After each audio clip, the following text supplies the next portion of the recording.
Hello, this is Keisha. Practice how to love and Narc So I'm gonna kind of jump right into it. Welcome everyone who is joining. Sorry for the delay of the 12 minutes. I'm just getting used to this. So hopefully, the more that I do it, the more smoother it will go. Today, very great topic, right? I talk a lot about Narc Delulu and Delulu land.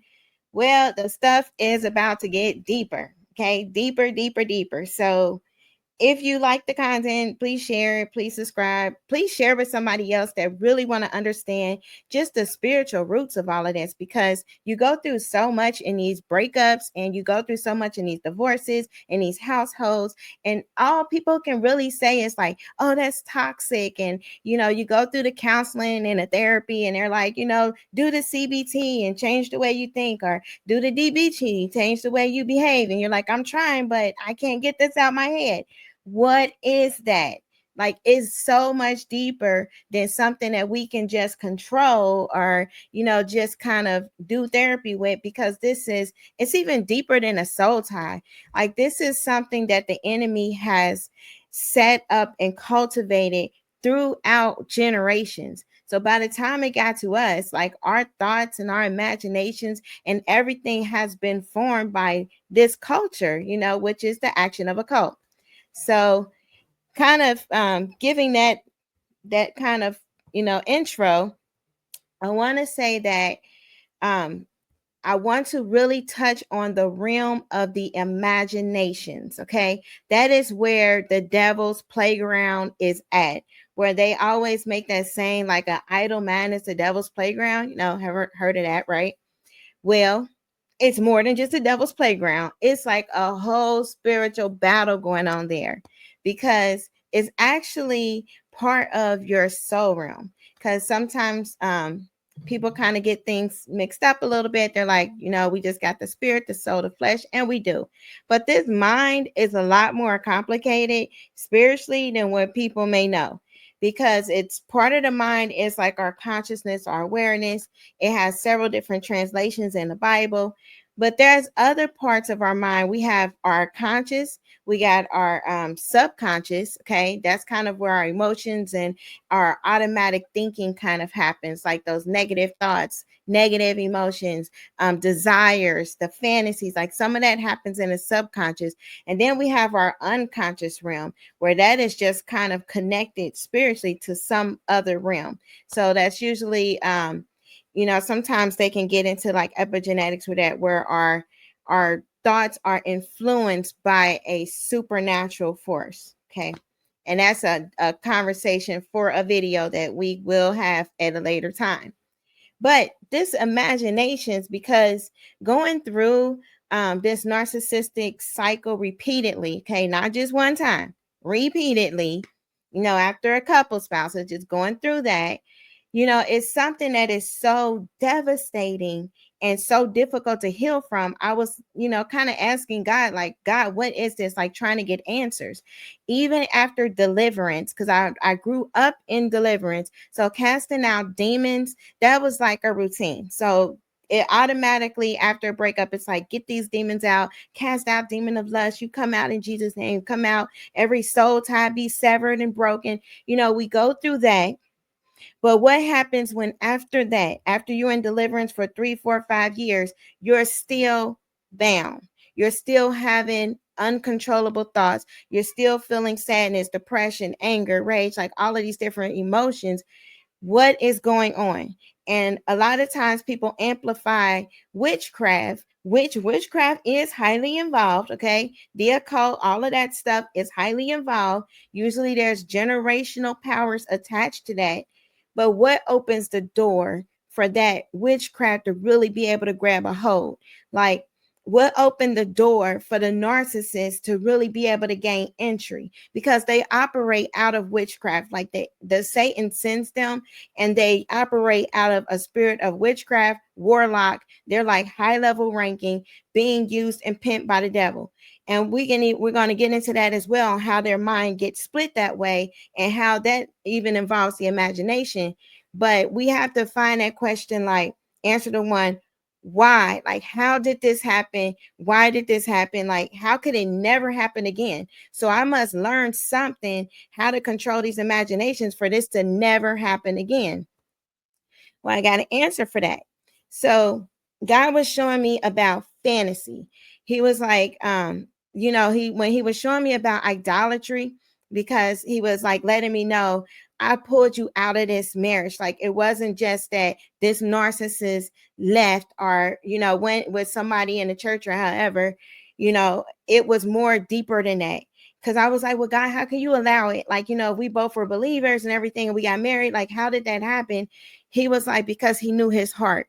He know the intents of the heart and the imaginations of people. And when a narcissist meet you, when they come into your path, their thoughts are not like thoughts that typical people have. Their thoughts are wicked at all times. Like when the Bible tells us in Genesis, he was saying their thoughts, meaning their intents, their imaginations was the intents of the thoughts, and their thoughts were evil continuously. And that means something, because that meant that there was a separation of man to where they could not hear God, period. Like, it wasn't even in the Old Testament, his spirit would come upon the people, they would do the laws. But at that point, pre-flood, they couldn't hear him, period.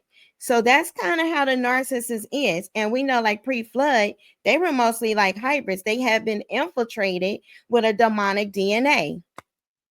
Oh, I got some research. Please stay tuned. Like I said, you're gonna wanna like, subscribe this. You're gonna want to save some clips, record some clips, because I got research articles for you guys, okay?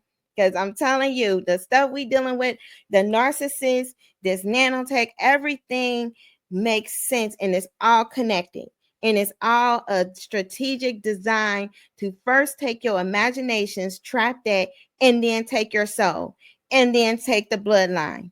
So Satan's very strategic. We have to know our enemy. It's so much deeper than casting out demons. So when God was talking to me and telling me, like, I got you out of this, you was in idolatry, I couldn't understand it, because I'm like, well, we was going to church and stuff. No, you was in idolatry. What you had was someone that demanded worship. They demanded you to cook for them, clean for them, answer the phone every 5-10 minutes whenever they call. Always consume your time, consume your thoughts. And then he was showing me areas like when someone has your attention. When the narcissists come, they're always talking. Then they call your name. They're like, hey, like they got to get your attention and startle you. And so when they get in your attention, that's causing your focus and everything to be on them. That's causing you to start meditating on them. And then that is giving worship. And even if you're married, it's okay, to do that when you're married in God. But when it goes beyond God, like, my ex would not allow me to pray. He would not allow me to worship. He would not allow me to read the Bible. Everything was time consuming. Any of the exes, it was always their needs, what they wanted. So when they do that, that means they are gaining that worship.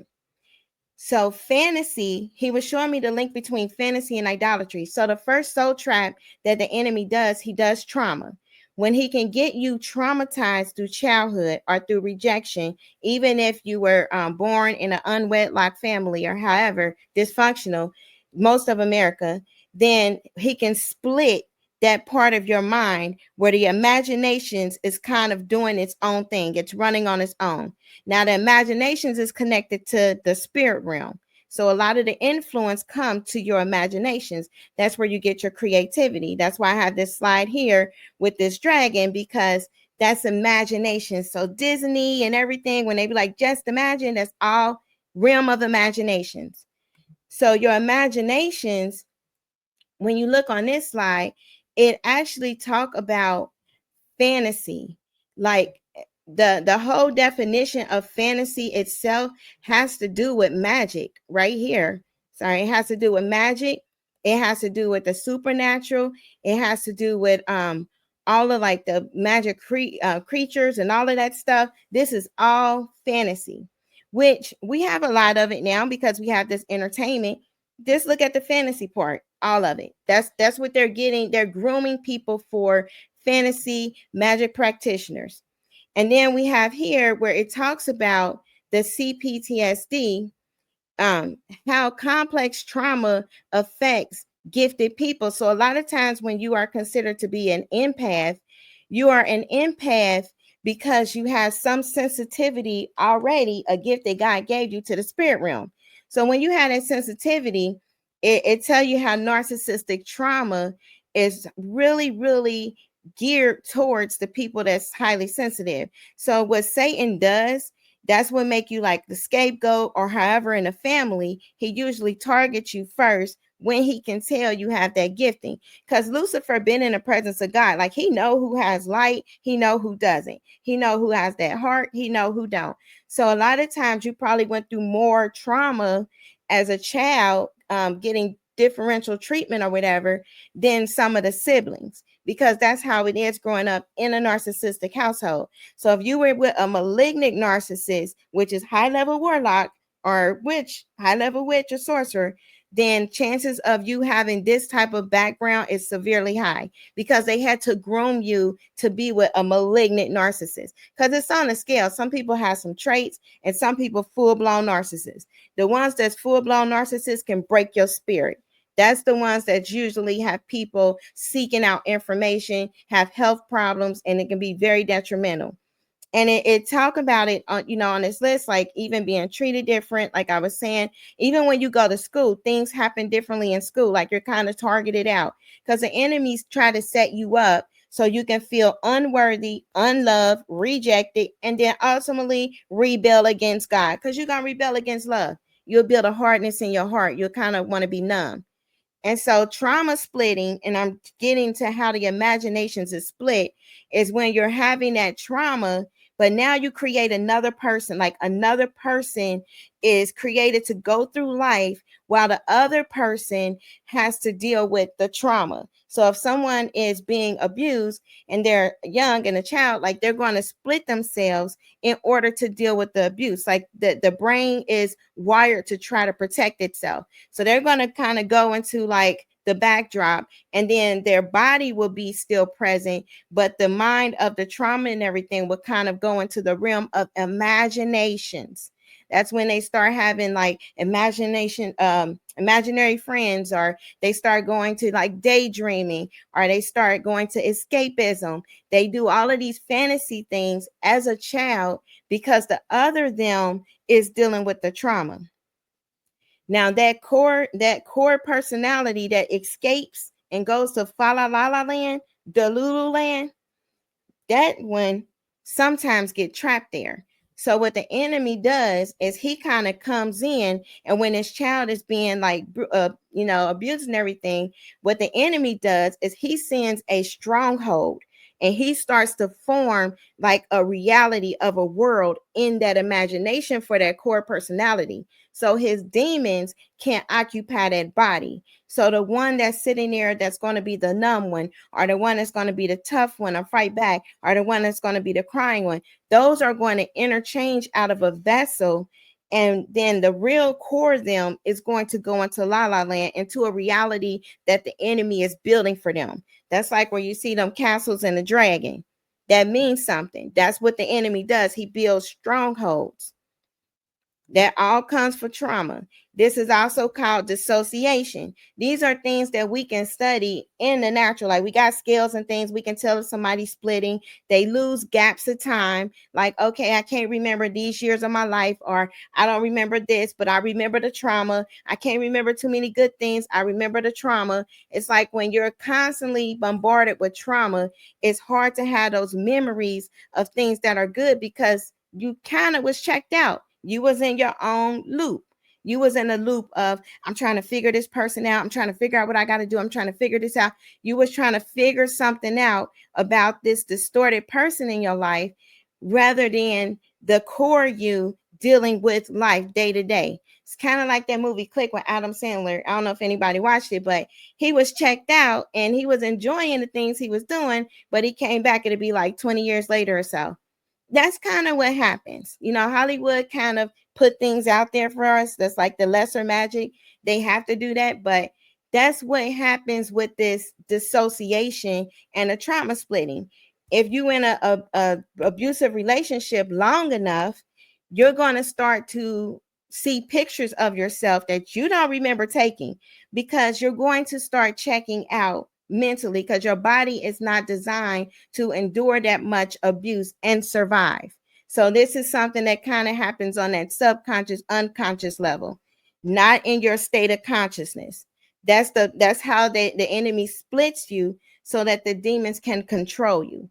Demons need a body. They're wandering spirits. They don't have a body. So it can cause, this is how the enemy sets up another stronghold, fear. So he got fantasy, he got fear. Fear causes you to, and rejection. These are strong towers that you got to dissemble.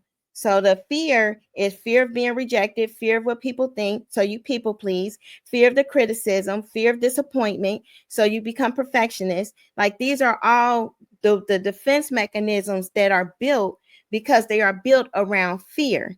But we got to go to what the Bible say, where say it is written, God did not give us a spirit of fear, but a peace, love, and a sound mind, or power, love, and a sound mind. So when we have fear, we don't have faith, because the Bible tells us perfect love casts out all fear.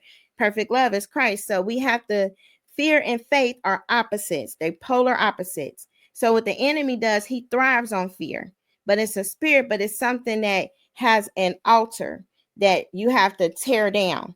So anything that's an altar, like rejection, like rebellion, unforgiveness, bitterness, fantasy, idolatry, those are altars, and these are hammers that you have to tear down by doing things different. And you have to ask on the strength of God, because it's so ingrained in your automatic way of thinking and living. It's hard to do the opposite. Like it's hard to not be mad at somebody that's constantly betraying you. But you have to separate from that person, not have false hope, false toxic hope, thinking they're going to ever change, or we're going to ever be right, or anything like that. You have to gain that reality, and then you have to come out of fantasy and start tearing that down. Then you can, forgive that person and release them. Then you don't have to go to them and tell them, hey, I forgive you. No, you need to release them. Talk to God, because they are still on a mission to destroy you. And they're not healed. So they are in a mission to destroy you and your generation.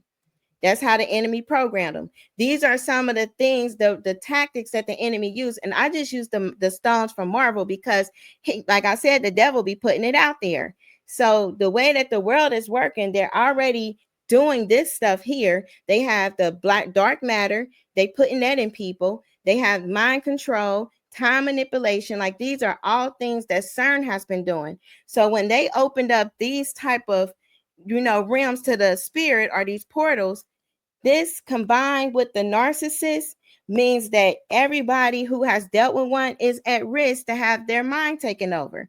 And that's the goal. That's why they're allowing these narcissists to continue to get away with this stuff. Marine Kingdom, highly involved. So in order to defeat this and to start really breaking down all of these imaginations, you have to start going into warfare against your real enemy. The narcissist is not even the real enemy. They being pimped by the devil. They gone. But what happened, that they are being used because they gave up their bodies willingly to be used by the devil. So these marine kingdoms got inside, and the marine kingdoms are the ones calling you names. They're the ones attacking you. They're the ones coming to you at night in your dreams. They're the ones that think they own you. They're the ones stealing your wealth. They're the ones like tormenting your mind, tormenting your children, stealing your health. This is what they do. It's the number one kingdom that's assigned against us. Signs that you might have been attacked or influenced by this marine kingdom is infertility, masturbation, and you can even put miscarriages on there because that goes with the infertility. Dreams of water bodies or snakes, like if you having dreams you in rivers or oceans. Sexual immorality, engaging in any type of pornography, fornication, adultery, defiling sex acts. When you notice what a narcissist do, they always want to engage in defiling type of intercourse. Not just, no, it don't have to be basic. It's like way outlandish. And it's not even just like the basic, a little kinky. It's like way out there. They have to do that because these are defiling spirits that have control of their body, and they want to experience defiling you. They want to experience tormenting you. They want to experience being all sadistic. They enjoy hurting people. Like, these demons are very wicked. You got the incubus, succubus demons. Those are also in there. They're in this kingdom. So the ones that come to the woman is usually the incubus, and the ones that come to the man, usually the succubus. But it can be vice versa or both. Like, this is the demons really, they don't have any respect of any gender or anything. They're just very defiling and filthy. And you can even throw the satire in there because he go along with them too, and the old hag. But you got the sirens and the mermaids. So a lot of times, when if it was a male, like if your narcissist was a male and they were drawn, and you guys were married or whatever, and they was drawn away by a female, usually the siren spirits are the ones involved in doing that. Sometimes they can sing, sometimes they very shapely. This is a demon using that body. So it's nothing to be jealous of, because that person is in so much trouble. They don't even have any clue. But every time that they are entrapped and taken away, their life force is getting taken away. So they don't even know. But if you are a guy and a female is taken away, same thing. But that spirit is going to drain you if you still connected to that female, because they really after the life seed, and that comes from the man. So that's what they're after, because they go to that scripture where it say the seed of a woman is going to be enmity against God, the seed of the serpent. I mean, the seed of the woman, which Jesus came from, is going to be enmity against the seed of the serpent. So those are always in battle. And the seed of the woman is actually the male seed, because that's how they create a child. So they're always going for that man. You got the Leviathan, Jezebel, Queen of the Coast, Queen of the Sea. That's in the Indian Ocean. If anybody Google mysterious events happening in the Indian Ocean, boom, you're going to find it. Even the Malaysia plane, all of that stuff, you're going to find it, because that is a kingdom that requires sacrifice. So a lot goes on there, but those kingdoms dominate. Bermuda Triangle, like all of this stuff are these kingdoms. Mommy Water, all of them are part of this same kingdom. And then you have like the mind control octopus spirits. So if you've been under mind control, if you've been attacked by Jezebel, Leviathan, any of those things, attacked by any of these spirits, had any of these kind of dreams, more than likely marine kingdom have been influencing your life, and you have to find out where is the opening. And usually the opening is in the realm of the imaginations. And so areas that they globally influence to get in that imagination, number one is they use the witchcraft. So a lot of times the narcissists, they put witchcraft on you. They family members probably put witchcraft on you. Your family members probably put witchcraft on you. Friends could have put witchcraft on you.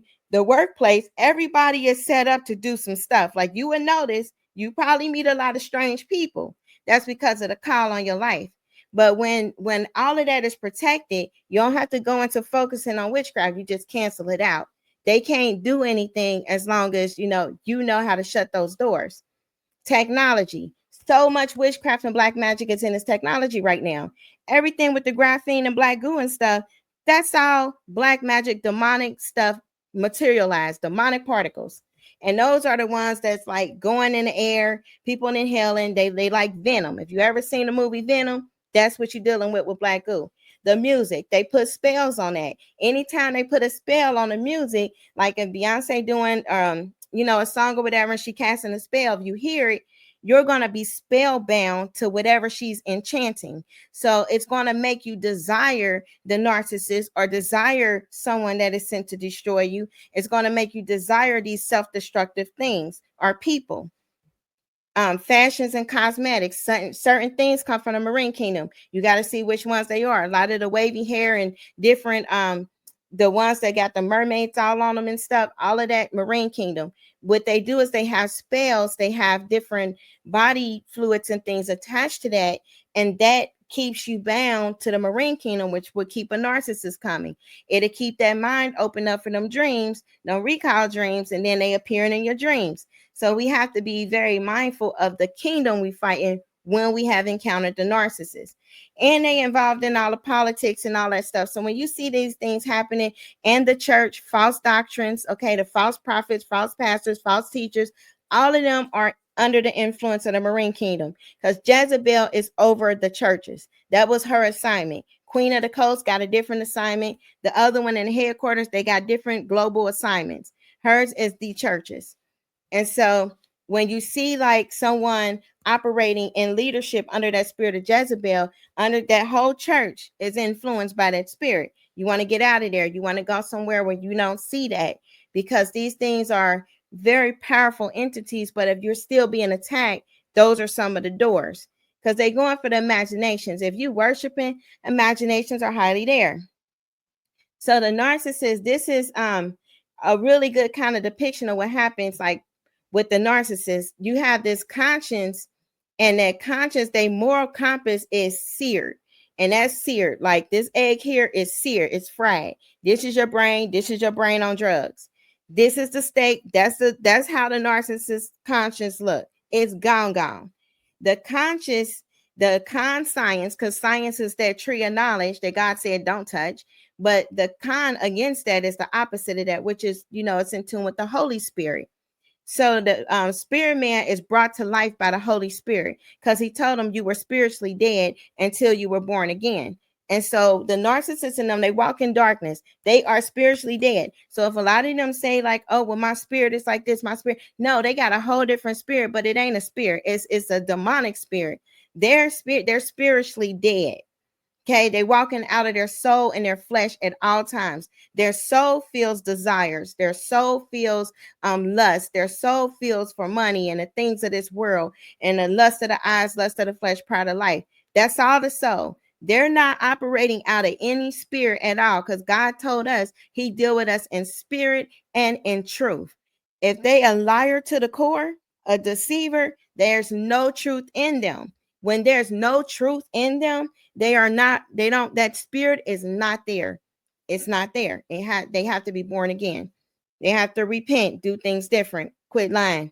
So the spirit man is brought to life, but we are born as believers because we were born again, and our spirit man had some light. Even if we had some spots in our light, we had some light. So the enemy can see those flickers of light. And if we give heed, that means paying attention. That's why the enemy is always trying to get us to pay attention. The narcissist, like, hey, listen to me, listen to me, listen to me. Always trying to get our attention to them, because when we pay attention, we turn our mind to that. When our mind is to that, that's worship. Okay. So when we give heed to these deceiving, lying, seducing spirits, they're wandering, vagabond spirits right here. This is the translation of this here. The seducing spirits is translation vagabond, wandering, deceiving, seducing. It causes some of us to depart from the faith. Now that's deep, because that is the enemy's end goal. He told us, do not do that. We're going to sear our own conscience if we keep dealing with these people, because they make you go into anger and bitterness and all of that. They force you to do it because they're constantly pushing the buttons. But if we do that and we stay with them, we can start feeling like justifying our anger, justifying our unforgiveness, justifying the way we treat them. It will sear our conscience.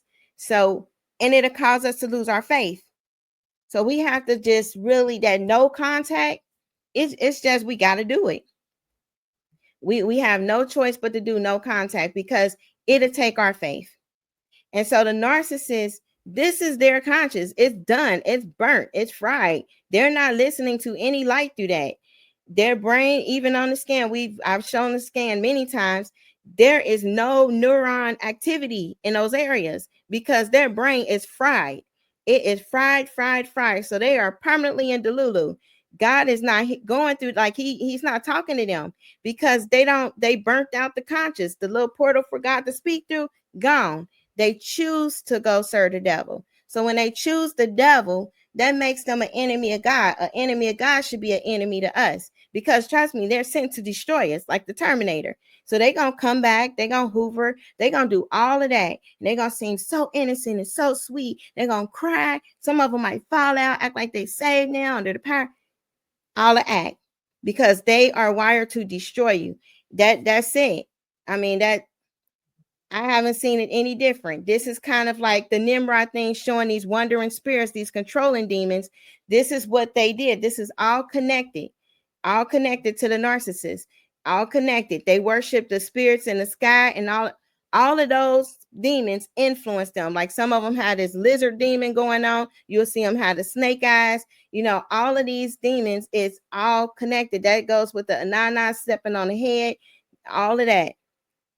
So they worship the heavenly bodies. So you got the water kingdom and you got the sky kingdom. So as above, so below. It didn't mean as above with God, so below Satan do. They're not equal. It meant he got that kingdom up there in the celestials and he got the kingdom down here in the water kingdom. Both of those have now merged, but those are the ones that directly influence us, mankind, and have been directing a lot of these narcissists. So that's kind of you go into the planets like Mercury, Venus, all of that. Now Venus, I did a teaching on that, talking about Inanna, because Inanna is very serious. These are all spellbinding movies. So the celestial kingdom influenced these Hollywood stars, and so do the marine kingdom. And they make movies, but in the movies they actually do real spells. This is another way your imagination, your soul can get trapped. Because once you watch it, if they do a spell and your soul is trapped there, they put you on a mental loop. Whatever mental loop they want to put you on, if you want to constantly think about the narcissist, they're going to put you there. If you want to constantly think about success, they're going to put you there. They're going to put your imagination somewhere so that you are highly distracted so they can continue to cipher through your life. That's the enemy goal, because he don't want you to connect with God. He don't like that. But after dealing with a narcissist, when you cry out, you really cry out. This Willow, they got a chip now in science, because I said I'm going to converge. I'm going to show you how all this merged. This Willow chip, this brain chip that they launching these chips. The Willow chip is actually a quantum chip, but they're going to make it's so small and microscopic. It's going to be able to do a lot of things, integrating with the mind. They're trying to do this hive mind. They named it Willow. Willow is black magic. Okay, got to do with a whole tree. So they said they got a whole new tree of life, and they call it the mirror tree. But this thing here is why they're making these data sensors and AI, and they talk about the dangers of the mirror life. So if you stay in this toxic stuff or continue to deal with these toxic people and have your mind split, what the world has coming, you won't be able to resist it. You won't even see it happening. This mirror life it's like it's already taken over cells. It's the DNA reverse. So what they did, our DNA go right hand, they made it left hand. And so they genetically engineered stuff, and people are going to go ziggity boo that don't have that protection of the conscious. So if somebody constantly living out their imaginations, those are the ones that the enemy gonna put into that gang stalk. They gonna put into like whatever conspiracy they want to put them in. They gonna put into these mind loops that probably escape the narcissist. But if relationship and love and all of that is your go-to, that's what they gonna do. Because this stuff is out here. This is science news. They have the technology already to regulate behavior, emotions, and hunger. So when a narcissist, and I'm gonna use them as an example because, like I said, they have abandoned their conscious, meaning they are 100% lab rats for all the studies of this nano mind control stuff. They can make the narcissist attracted to somebody else just like that at the snap of a finger, because they just insert one of their nano demons and it takes it over. And they have this ability. They've been testing it, but the one thing that blocks it, and there was a German neurophysicist that said that, his name is Harald Hautz, I think, but he has said it, and he said that the reason why they love experimenting on them is because the human spirit blocks the technology. So when you cry out to God, all of the black goo stuff or wormwood bitterness, is got many names. It can't affect you. It can't decay you. It can't cause like bones to rot. It can't cause like cancer, gallbladder issues, inflammation, all fibromyalgia, autoimmune. It can't cause that stuff because the human spirit is the only thing that can block it out. But it got to be connected to the power source, which is God's spirit. Now, with narcissists, if they get with you, because remember, they spiritually dead on the inside, it's dark.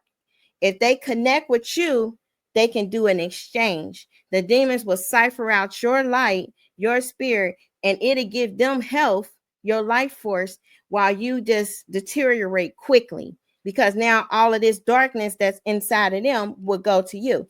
The stuff that they putting out in the air, that bitterness and everything, it's already found in the narcissist. It's found in toxic people. That's why they call them toxic, but it's found in them, in their hearts, this dark stuff, this dark substance stuff. So it's already in them, but it can exchange to you. And this is talk about more of the like science piece of it. When they were saying the stem cells, it's the imaginations they was capturing. That's why it was so ethical. Like it was like a whole ethical dilemma about it, because these babies, they still had a spirit and they were still doing things with the cells. And that imagination, you had sorcerers and witches that can take that imagination and get them to do missions and things in the spirit realm. So they can do so much stuff with somebody's imagination or soul track. That's why it's very, very dangerous, again, to stay with one of these narcissists, especially if they are a spiritualist, if they have signed a contract with the devil, if they are a warlock, if they are on any of those levels where they have astral projected, because when they know how to manipulate the spirit realm, they know how to just keep that imagination doing some stuff that you ain't never even heard of. That's what they do. Have strange dreams of going to different kingdoms, or being in the sky, or being under the ocean, or swimming with mermaids. Chances are they have did some stuff. They got you in a soul trap somewhere. You got to get your soul back. And that's not hard to do. It's a prayer to go with that. You can get your soul back. But these are just more talking about how the CRISPR got involved. And then this is where it gets so deep, because when they were doing a CRISPR and they was talking about that recombinant DNA. Now they put this in some things now, even like flu and all of that. They do some things. You got to read them labels. When they do that, they use black magic. And it say here that they wanted to do this, developing this was to give Lulu and Nana. That was the names that they use for these so-called fetal cells, right? They said they had a fetal cell line or whatever, and they constantly get cells from it and clone it, and they put it in these medications and stuff. This is where it get deep. Now, this been going on way before whatever, like these couple years. It's been going on for about a decade or so, maybe longer, like decades, probably since the 80s. Now, people have been born, okay? Probably some of the narcissists from people who's been injected with this Lulu and Nana type of recombinant DNA, okay? I don't know what they are. I can't say for sure. I just know these names because I just did a teaching on Nana. Now, Nana do some stuff, okay? And Nana, and then turns out they got a whole counterpart named Lula. What are the odds? There are no odds. This is the male. This is the female. So they are using celestial DNA to recombinate, okay? Cutting it up, slicing it, putting it in people, and then they're having offsprings. So if they've been doing this for quite some time, people that grew up, is no telling what you're dealing with. Like I said, some people dealing with humans that's been born human, and they just gave themselves over to the devil. They practicing black magic, witchcraft, occult, sorcery, whatever. Some people dealing with hybrids, and they don't even know it. Or a straight shapeshifter, and they don't even know it. You better know what you're dealing with. If you getting these people you meeting as a one night stand, and they just look razzle dazzled up, or the girl is doing all of this stuff and she doing whatever act you need for her to do, if she make that contact happen, she can get a life force. Things will go terribly bad. You know, all of a sudden, car accidents, bank accounts are draining out. You're sick, like extremely sick. All of these calamities have just come crashing down. Got to know what you're dealing with, because this Lula and it's a Nana. Now, the Lula was the one, stepping on like the lion, the beast lion was the escort of a Nana. These are the celestials. They got those meteorites that's been hitting. And it's something called meteor mining, where they've been shaving off some of the shavings of the meteorites. And that is what they're putting in the technology. AI comes from that. Different health things comes from that. All of that stuff comes from that. But what is it really? It's an entity taking over your imaginations. And then some of them The ones that are not even really human, I don't even know what to say about that. That is like way above my spiritual grade, because that is just like God did some things with them before the flood. I mean, he's the same God. I don't know. But they are not probably ones that are seeking God. I can tell you that, because if they have Lula or Inanna, they are God haters, man haters. How do you get free from this? That is like the question.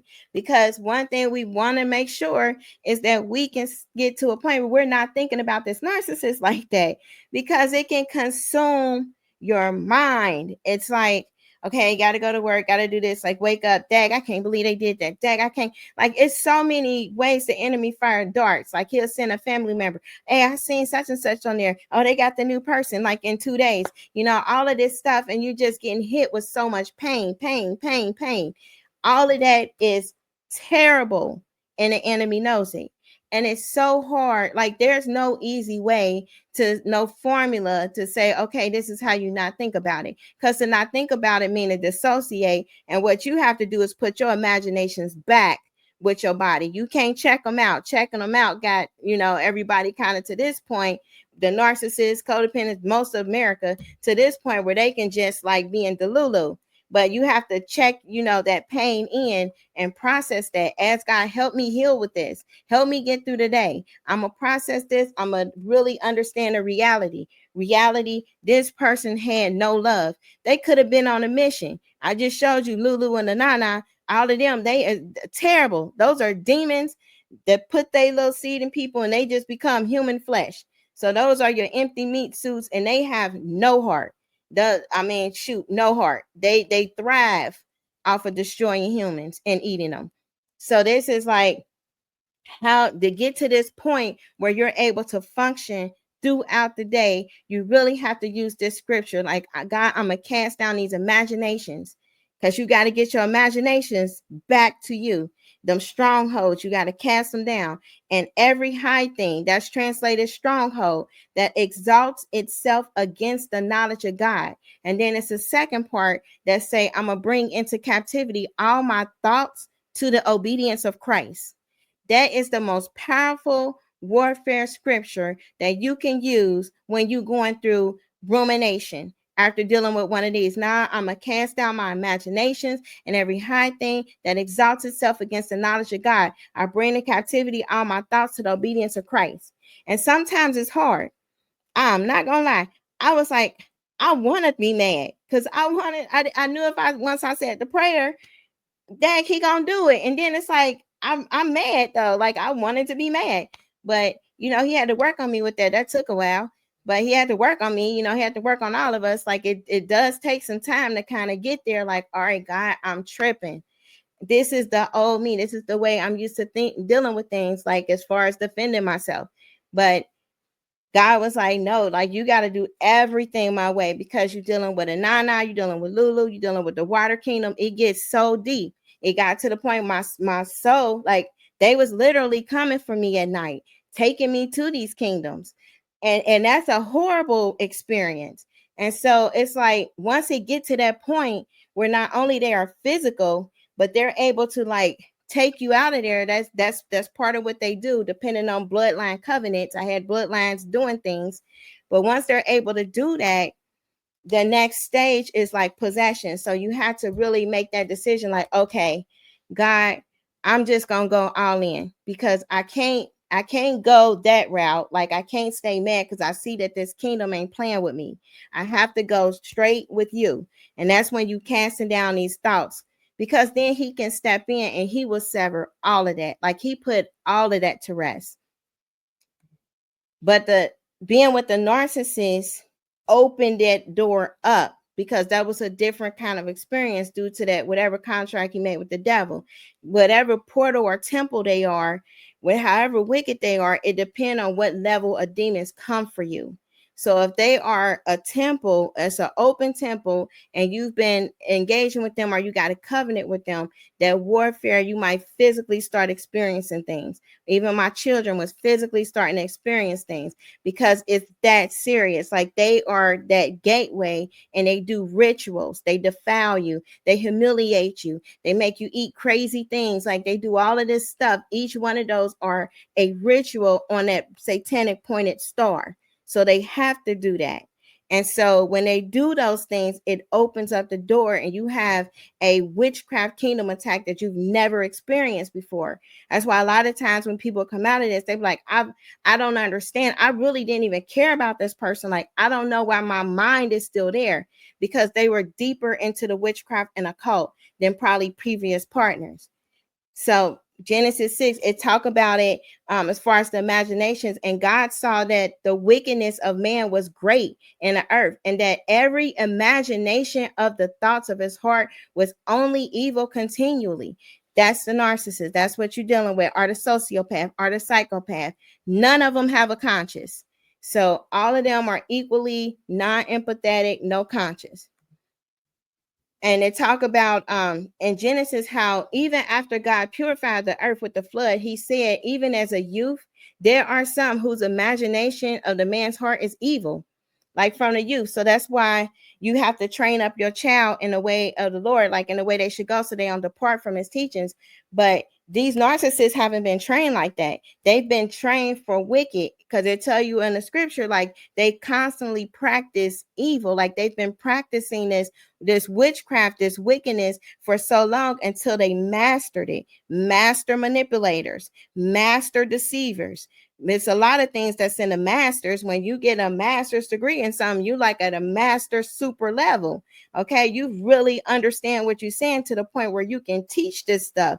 They can teach the art of manipulation, the art of deceiving and lying, the art of being able to swindle and take somebody's stuff, the art of being a con artist. They can teach that because they have practiced this thing continuously. So their heart is so hardened to God, and it's so dark that God turned them over. He was like, because they practice evil continuously, I gave them over to a reprobate mind, meaning their mind is just debased.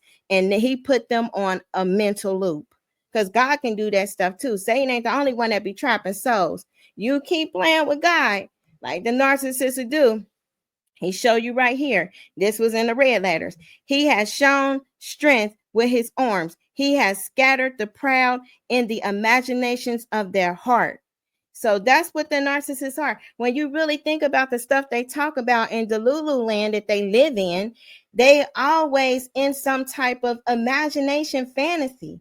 Like you really be looking at them like, what is you even talking about? I mean, sometimes you be in love and you just be sitting there like, yep, okay, let me see what bills I gotta pay, what I gotta do, da da da, and they just be yapping.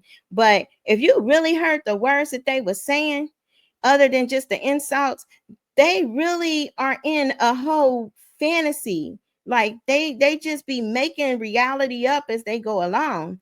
And it say it here, because they are proud, because they have that spirit of pride, that Leviathan, that arrogance, the imaginations of their hearts, God scattered them. So what did he scatter? Their imaginations.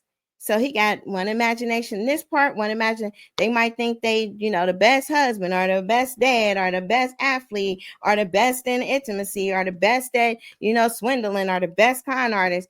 They gonna think they the best at something, but all that grandiosity is them being scattered. And it is so hard. We as professionals, as like people, humans, we cannot gather those imaginations. I don't care what they say on here, because you hear some talking on there like, oh, I'm this and I'm that and I'm self-diagnosed. But when you hear them talk, one, they exploit people pain. They kind of be like, oh, well, we do this and we do that. They never talk about the solution. So if you're talking to somebody that's been hurt or victimized by that stuff, they're going to start thinking about them times. Guess what? It's going to put them in that imagination loop. So the enemy just kind of pimping them a different way, because you can only have God's power to really get somebody out of this stuff, because that's feeding their imaginations. They're still a proud person. They still deal with that pride. They might be telling some of the truth of the things that they done, but what criminal don't like to boast about their actions? A lot of times they go back to the scene of the crime. That's common. So they just like, yeah, I mean, I used to do this. I used to do that. It gives them an outlet to be able to reminisce and talk about that stuff and get a audience and accolades and still be considered a good person according to their grandiosity. They still scattered in their own imaginations because they gotta repent. Like they tripping. And then they talk about how our imagination, these are like, I try to give some science articles too, because they do study the imaginations. There is equipment to study it and how it shapes our cognitive world. So every time we say cognitive, it's about our thinking, our way of processing thoughts.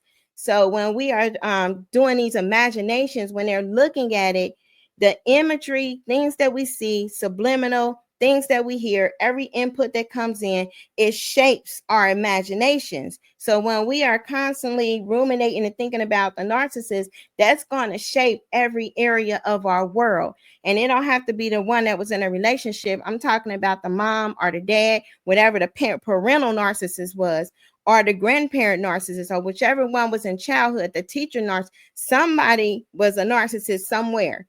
That thought and that will shape how you perceive everything in life. Do you perceive people to be cheaters? Do you perceive people to be liars? Do you perceive things to be unsafe? Do you perceive things to be people getting over? It's like however you perceive and how you perceive yourself. Do you perceive yourself to be unworthy of dealing with somebody that's 100% honest and true, loyal, can pay bills and do all of this stuff and not give you all this hogmash, love to take care of their children? Do you feel worthy of that? Or do you feel like, no, I've been through a lot, I'm broken, we need to work this out because it's culture? That all depends on what imaginations and what input imagery. What did you see your parents growing up going through? Did you see your mom taking care of men? Did you see your dad leaving out on the women? It's like, what did you see? And based on that imprinting determines your imaginations.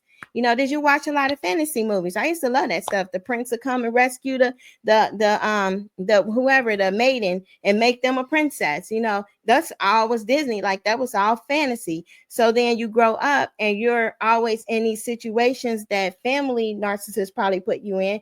So when someone comes, you feel like, whew, this is a relief, because the narcissist is going to come as that character in that fantasy play out book, rescuing you, protecting you, whatever your fantasy needed. That's what they're going to come as. But it's not going to be real. This was just a myriad. That was something that was like studied as far as like numbering how many thoughts we have, but that's going into something different. But it also talked about, this is more just on the imagery and during imagery and verbal thought during that rumination and distraction, like how rumination constantly like repeating what happened, repeating this and all of that, what it's doing to the body, and how to try to figure out, like, if you picture the throne, how to snap out of it, because you want to be able to get through life and you want to snap out of this imaginations that you have in of this rumination of this narcissist. So you got to cast down imaginations. Talk about God. Think of how, visualize him on a cross or at the throne or the lamb, or visualize like what it is in heaven. Or God, he tell us to keep our mind on the things above and not on the things below here on this earth, but think on him. He's, told us keep our minds in Christ and meditate on him, meditate on his word. Like these are things we have to do, and we have to rebuild who we are, through the truth of his word. So it talk about the imaginations, like when you just look that up, it say how it's like a window to the soul. Like they call it like your mind eye and stuff too. And they kind of say, well, that's your consciousness, or that's this and that. They leave out imaginations, don't they? Because they want to, because that's what the enemy does. Like they never 100% honest. They kind of like a half truth honest, because they want to get people into new agey stuff where it's a huge separation. Like you don't want to go into new agey where I'm going to control my consciousness and level up to the consciousness of Christ. No, you want to get control of them of vain imaginations, because he tell you in the Bible to pull those down. He tell you pull those vain imaginations down and put them under the obedience of Christ. He didn't say like do some other stuff. He said pull them down. And so the imaginations is where the devil, he can put everything on autoplay. He can make you the most superior being in the world and communicate with all of these deities and frequencies and sounds. God ain't say do that, because that goes into a nine them. And nine them got a lot of sounds that they can do and put you in. They do all of that. That's all them. Venus and all of that. Men from Mars, women from Venus. That's all them. They in Kundalini, Python. She deal with Pythia. If you read her Wikipedia, Pythia is involved. That's that Python spirit. That's the spirit of divination. So the nine, all of them goes into all of that witchcraft, sorcery, divination, enchantment, everything that he told us not to do. He said, don't do that stuff. But I would do it. And then this is soul trapping. It's actually, this is how they was kind of coaching people to hijack someone's soul. So this just justified when I was telling you, when the narcissist is like telling you their stories, or probably somebody else's stories, not even theirs, but telling you the victimization stories and everything. They are hijacking your soul. Okay. And they're trapping your soul, because that is kind of what you go back to once they do their shenanigans or they discard. It's like, well, they only doing it because they've been so hurt. And, if they was different, they really cried that one time, or they really feel that was all, this is all mind manipulation. Okay. They are soul trapping. It's part of sorcery, witchcraft, warlock stuff that they do. And if they create a scene for you, they can even soul trap you into like a desired vacation. Like, we're gonna go on a beach. Oh, it's gonna be so warm. And then we're gonna have this, we're gonna be on a cruise, and we're gonna have the drinks, and we're gonna do this stuff. And oh, won't this be nice? Or when we have our wedding, oh, we're gonna have colors. We're gonna do blue and white, and we're gonna have this. They're gonna be the fly girl. All of this is creating an imagery for you to be able to soul trap you into doing that. So when they get caught with a phone number, or when they get caught with something and they apologize, you go to the fantasy. Well, shoot, we're gonna have this nice wedding. Well, I mean, they probably didn't mean it, because they wouldn't be planning this wedding like this. All the while, they probably ain't really thinking about the wedding. They might go if it's some, cameras or whatever, or they might go for the family to do this, but their mind is, scattered in their own imaginations. They thinking about the boy or the girl down there, or the woman or the man, whoever. They thinking about whatever else they can get into, who they can get some money from, who they gonna scheme on next, how great they look to their high school people or elementary people, because they stay back in the past, and how they gonna get back at the mom that they love, hate. That's what they think about. But it's all the soul traps. But they gonna create an image for you, because everything is about image. We were created in God's image. Image is a part of the imagination. That's why they say imagery. All of that happens with you create an image. See, even if you have a vision board, right? And your vision should be based on God's vision. So nothing wrong with that. God can give you goals. Nothing wrong with that. But if you have a vision board, right, and God give you some goals, say, all right, God tell you do this or do that, and you visualize it like, all right, God, by next week or whatever, I'm gonna be able to do this. You're gonna be able to materialize that. They say manifest it, but we are created in God's image, so we are creators. So we have that ability to create, especially those whose imaginations are still linked up with God. So we can create things. Remember, the narcissists, they're spiritually dead. Very difficult for them to just create things. They can steal it, just like Satan steal it. He's a thief. So they steal thoughts, they steal ideas, they steal your thoughts and ideas. They can become different people. But when you have that different type of connection, and even if you don't know your process with God, you still might have a gift, and you can create some stuff. And so that imagery is there. You imagine it first, you visualize what that's going to look like, and then it happens. And that's even like visualizing your wholeness with God, visualizing that, all right, God, I'm healed according to your word, like manifesting your faith, like giving an increase of faith. That's you got to visualize what that's going to look like. So when you do that, he gives a man a vision. Like it tells us all the time, like we have, he does give us a vision. But even though the enemy is stored to some stuff, and not Mariah Carey's vision of love, it's a little different.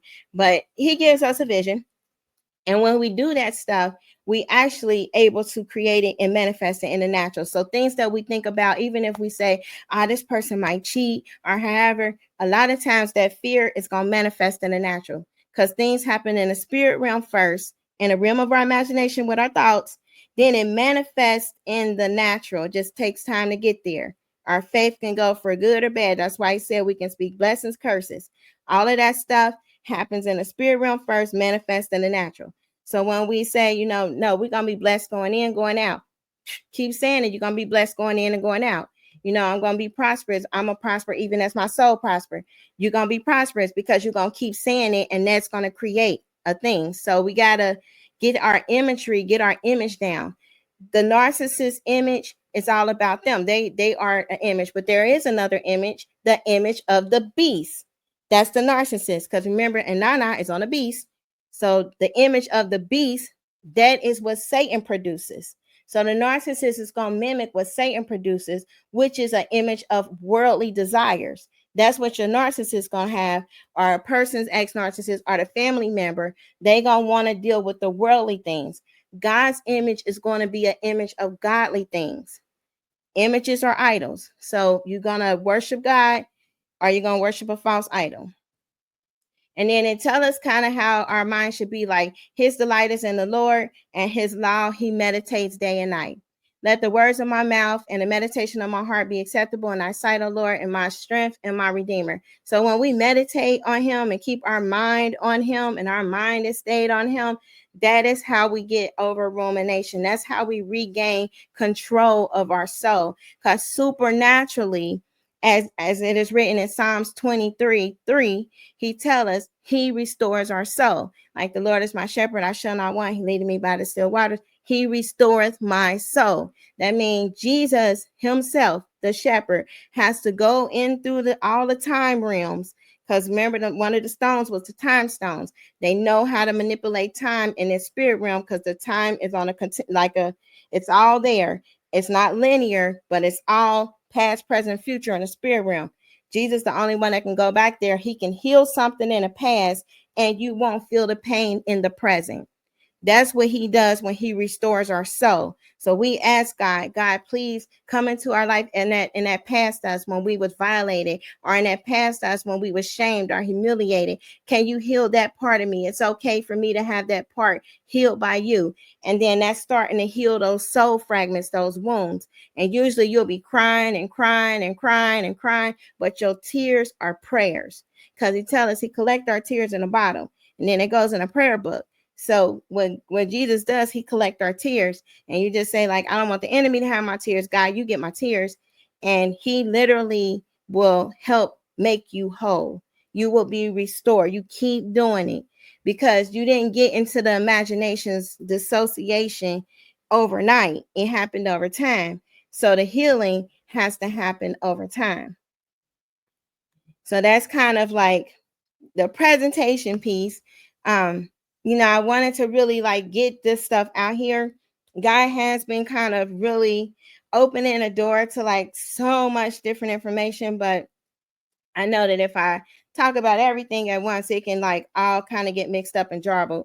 So he just I am going to try to do a live at least once a week, probably twice a week, to really just get some information out about this stuff, like soul trapping, how to breaking free from that, breaking free from the marine kingdom, breaking free from all just the demonic realm, period, getting delivered, getting healed, being whole, because we don't know a lot of stuff. Like if it say my people perish for lack of knowledge, and it's hard for us to get free if we don't know what we dealing with, if we don't have the information there.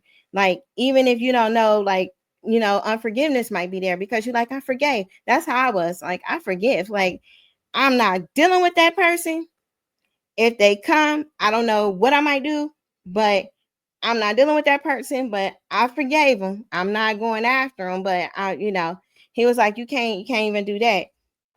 But it's still, as far as cut off, now I can say it gently, I'm just not gonna deal with that person. He told us don't even, be with them or dwell with them. We do got to do the cutoff, but still, it's some things I was still having a yuck feeling, when I thought about them. So I'm like, God, until I not feel a yuck feeling, whatever it takes, rejection come out, or spirit spouse come out, or unforgiveness come out. Mainly it was rejection, because rejection kept me feeling hurt. And I'm like, why do I keep choose, like it's like I'm kind of choosing to feel hurt, because times where I could have cast down the thoughts, I didn't. I'm like, I'm mad, like I'm really upset, like this is some crazy stuff.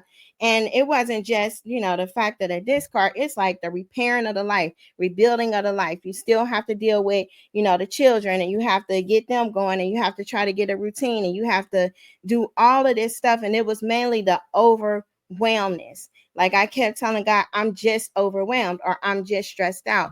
And a lot of times that overwhelmness and frustration can make it seem as if it's grief. And it's not. Like, you're not grieving a narcissist like you think, or anything, or that relationship or anything like you think.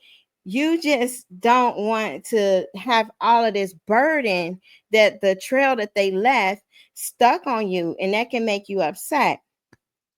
So I was like, well, God, just help me deal with that, because I know you blessed me in a lot of areas, because he did. He was more than abundant in the blessings, but it's as far as the help, just being able to have us like help getting through it. So if that's the issue, just talk to God, like, God, I just need help, or I need strength, or I need something.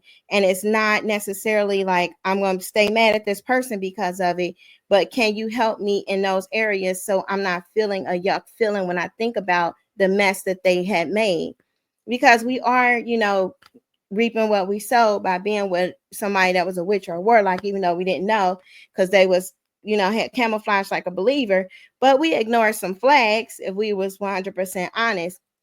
Now they do have a harvest too. So it's not like they skipped along and they just doing wonderful and great.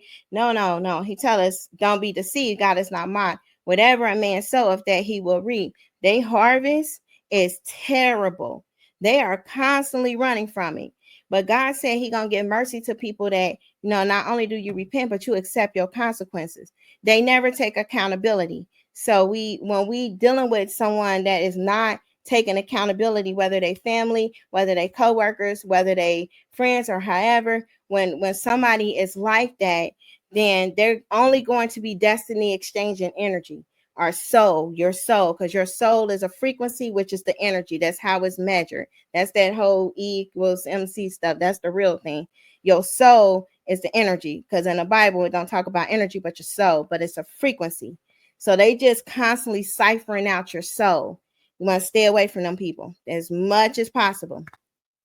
But I hope this helped as far as understanding your imaginations a little bit, understanding the role that the imaginations play in this whole little narcissistic demonic pool that was done on you. And then kind of understanding what spiritual kingdoms are involved, so you can go into warfare. Like I bind up every demonic agent sent from the marine kingdom, and I bind up every demonic agent sent from the celestials. I cancel out every hex, vex, voodoo, curse, incantation, ungodly prayers. I cancel out the roots or ginger roots or whatever they've been doing. All of that stuff, any ungodly word curses, I cancel them out in the name of Jesus. And you just kind of speak that over you and your children, so that these powers are dismantled, because you have the authority. Like they can't just come and take your body. God is not allowing that. But you have to, once you gain the knowledge and you fight back, you will see like, okay, your health is better. Your finances are better. You're not having calamities. They're not able to cause these destructions on your life. And then the more that you resist the devil by actively fighting, they will flee. You won't get as many, friends trying to, witches trying to befriend you, or you won't get as many people coming into your path, because they already know they can see the light. Like they will be in trouble messing with you, So I hope that really helps as far as like, kind of gaining that understanding. Hopefully I can do something like in a few days. I'm just gonna see how God leads, because I always just pray to him. I was trying to like put this out, but he like, no, my people need to know. Like we really need to know the way this country is going, the way this world is going. We have to understand what we're dealing with, because there's a whole gaslighting happening, okay, right in front of our eyes. And we have to really understand the times that we are in and how to really protect ourselves, because even with the skies, with all that stuff opening up, planets here, all of that, we got to resist them things. They are not our friends. Okay, those are, and not all of them, they are not our friends. They marching, lining up, whatever they saying they doing, they throwing up satellites. we have to protect our minds from these neural links and stuff. We have to pray the blood over our minds so they don't zombify us. That is their goal. It's so much scientific research on this. So we are protected as long as we understand what we're dealing with. So I hope this helped. And then till next time, see you guys later. Take care.